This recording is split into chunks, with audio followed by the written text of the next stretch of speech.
Welcome back, everybody. This is Lori's Kitchen, real food for your health. And today I want to share with you one of my quick and easy ways to get some meal preps done without actually having to kind of put together a whole fancy meal.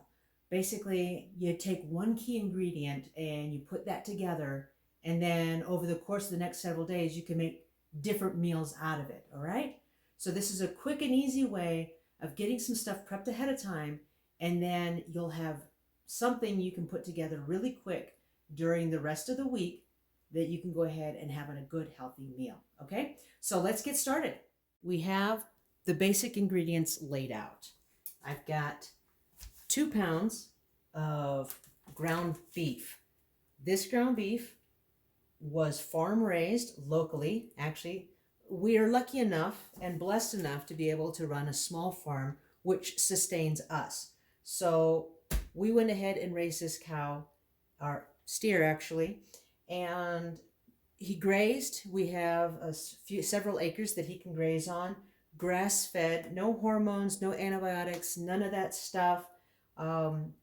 We know exactly what he ate, so we know that our ground beef is really good quality. There's nothing else added to it.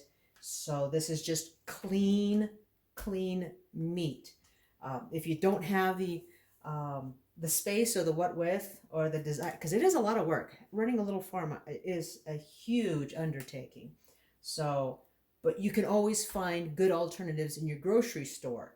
You can go to Trader Joe's. They have grass-fed, grass-finished meats. You can go to Whole Foods, Natural Grocers. You can check out your local grocery store. Sometimes they have an organic section where they do offer grass-fed, grass-finished meat, no hormones, anything like that. So we're going to start off with the 2 pounds of ground beef.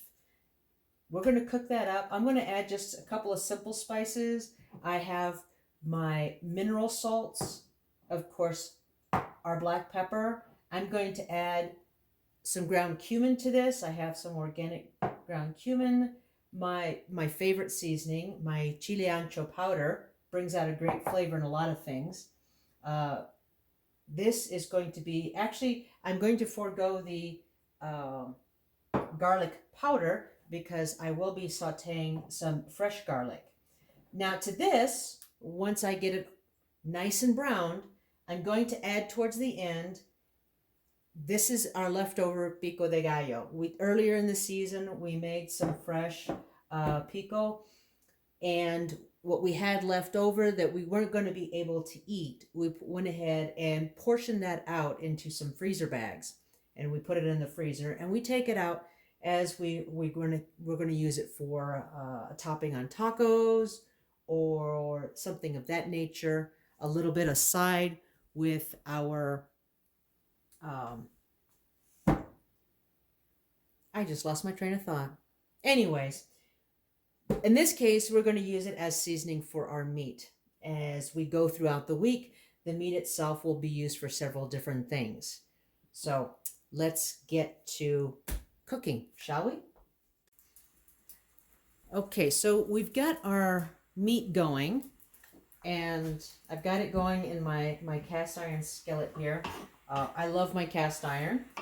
I have my nice little chef set, but this is always a great, for me, a great way of cooking up meats and things like that. It just gives it a different flavor as far as I'm concerned. So I'm going to saute the garlic in my little butter sauce pan over here. And that's on a low setting. My meat is on a low to medium.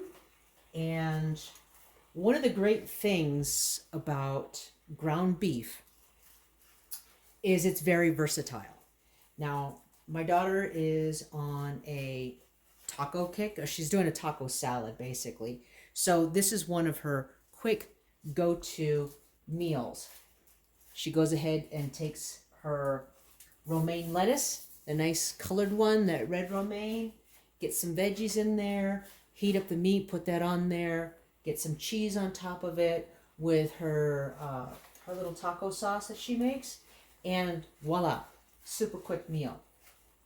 Now with this one, I am going to add our pre-made little pico de gallo. Actually, it looks more like salsa now. This is spicy, so this is going to lend itself more towards that little Mexican flavor than it is anything else. But if you want to be a little bit more versatile, keep your seasonings simple so that you can use this for more than one kind of dish, or more than one style of dish, if you will. So you can do the tacos. If you leave it simple, we put it over cauliflowered rice. You can do that. You can put it with some sauteed vegetables, zucchini, something like that. It's really good. So you can kind of meld things around, change some things up depending on what your tastes are. So as I said, my daughter's on a taco kick, and we can do either taco salads as we go on through the week. So this will last us a couple of days, between 3 of us in the household right now. So this will last us a couple of days. It'll make some lunches for us, and we can go back and forth between a taco salad or taco rice. And as I said, we'll go ahead and put this over cauliflowered rice, put some shredded cheese over that, some spicy Gouda. Oh my God, that stuff is wonderful. Gouda is so good. As far as cheeses are concerned, it's nice on the gut system. So if you're looking for a good cheese that agrees with your gut lining and stuff, Gouda is good. And we found this Chipotle Gouda that is amazing at our local grocery store. So we've been on that kick for a minute. So I'm going to go ahead and add most of the seasonings in here. So I'll get the pepper, and I put the chile ancho in there already. And my cumin, which I might add just a little bit more cumin. And I'm going to add, we usually keep this on hand, make sure we stock up, dried oregano. And then we'll just use that as we go. So we're trying to get more into that. We had a small little garden this year, so we had like basil and thyme, some herbs, and we dried those up and we stored them so that we have those on hand. All right. Onions are done. We just need to saute them just ever so slightly there. I'm gonna turn this around. Throw that in there. A little bit of the butter flavor is good too. There was just a little bit of oil in the pan before I got started so that the hamburger would not stick. I'm gonna make a mess. There I am. So there really isn't much in the way of oil and stuff. The hamburger itself is pretty lean. The meat cuts were pretty lean. So what I'm going to do is I'm going to let this brown up, and I'm going to add the salt towards the end. Salt tends to leach out a lot of the moisture and the liquids that are inside your meats, or whatever you're cooking actually. It's why some recipes call for you to salt something and then pat it dry so that you get that moisture out of it. So I don't want to dry up the meat a lot, so I'm going to go ahead and do the salt towards the end. So once the meat is cooked and it's about where I want it to be, then I'll go ahead and add the salt to it. And that's about the same time I'm going to add our salsa here as well. So we're going to let that do its thing, and then we'll be back. Okay, so while we're waiting for the meat to do its thing, I wanted to share a couple of ideas with you. Now, this is broccoli. It's red broccoli. You can find it, of course, your traditional broccoli. which is the white colored stuff. You can also find it in orange and red. And these are just fine. The just different colors just means there's different mineral contents in it, which is okay. We took a bunch that we got on sale and we went ahead and put it through the our food processor to rice it up for us. So we usually keep that in the freezer, so when we need it, we just grab one and pull it out.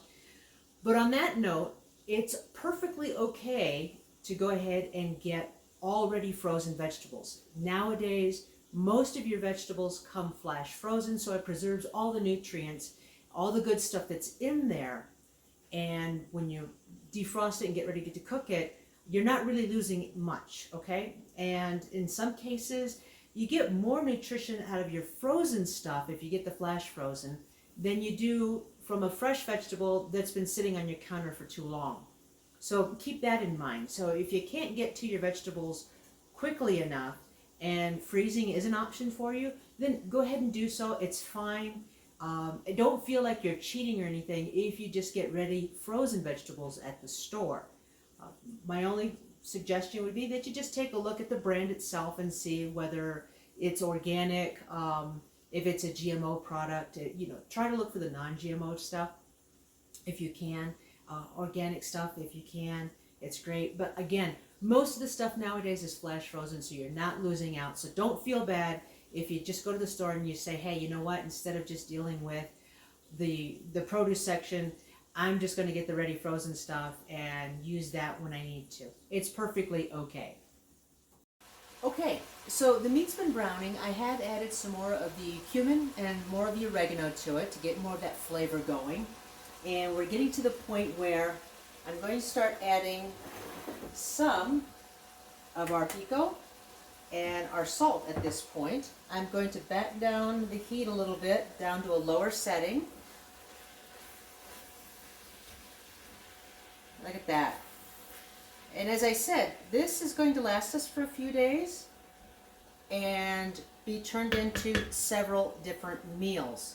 Again, our daughter does the taco salads, so she'll make up her little salad, put this on top, do the shredded cheese, and go from there. We'll do the taco rice kind of thing, where we have our cauliflower rice, cook that up. We can go ahead and put a sauce or something in there, or just a little bit of butter, something like that, and throw this on top with some shredded cheese and melt that. That's really good.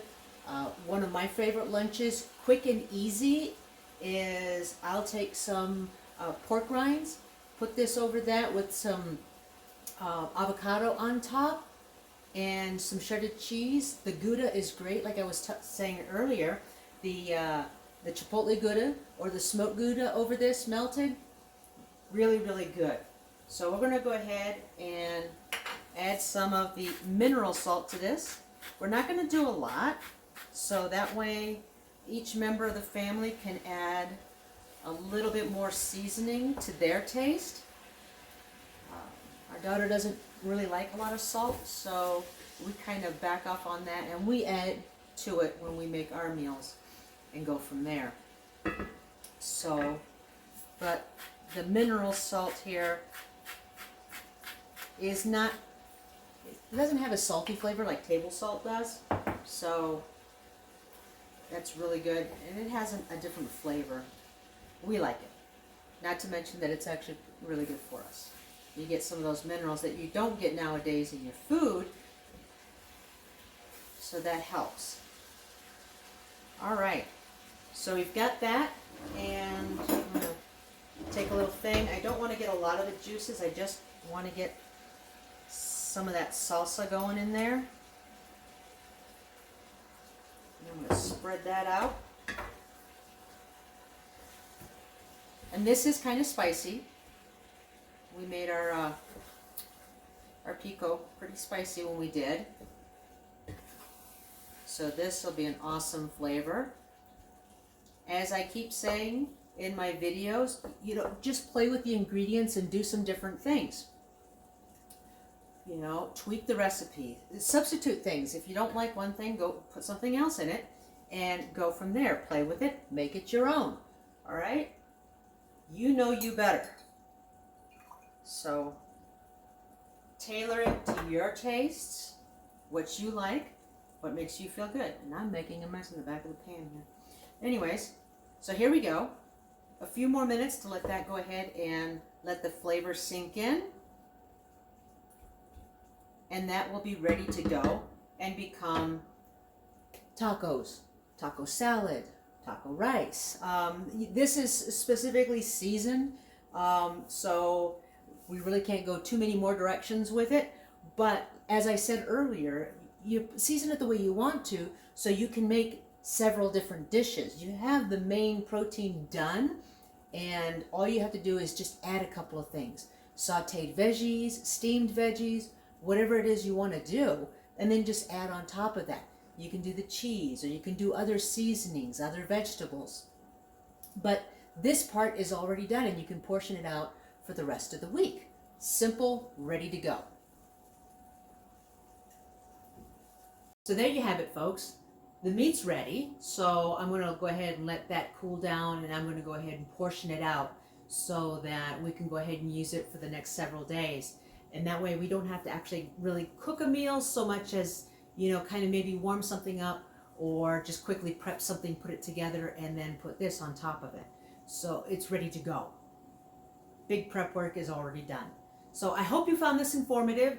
I hope you learned something new, or giving you at least some ideas on how you can do maybe some advanced prep work for some meals, so that you don't actually have to full-blown cook a meal in one sitting. You just kind of take little pieces that you've already prepped and run from there. All right? Okay?